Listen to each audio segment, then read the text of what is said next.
one of the things you talk about in your book that I absolutely love is man's ability to control climate through fossil fuels.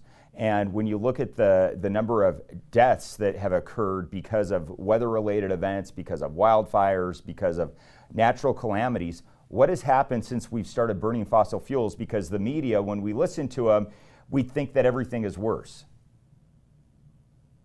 Yeah, definitely the situation has gotten much better. It's just occurred to me, you could think of it as something like infectious diseases. Like, what's the state of danger from infectious diseases now compared to 100 years ago? I mean, it's unbelievably less, right, than it used to be. Why?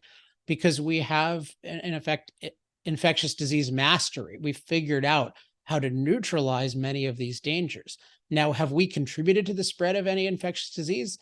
Definitely, even leaving aside different kinds of lab leak type things with COVID. I mean, just even us being around is going to lead to spreading of certain infectious disease. So imagine if you said, hey, the world is in an infectious disease crisis right now, not just the future, because look at all of the impact we've had, but you ignore the mastery. And this is what happens with climate. All we're focused on is how are we impacting it and how are we impacting it negatively? And what's being lost is the most significant thing, which is that we are masters of climate. So you take something like drought, where whatever we've done to drought, if we've made it worse at all, our ability to neutralize drought through irrigation, through crop transport, stuff like that, is so powerful that drought-related death is down 99% over the last 100 years. So we're actually in a climate renaissance if you factor in our mastery ability, and yet the world thinks we're in a climate crisis.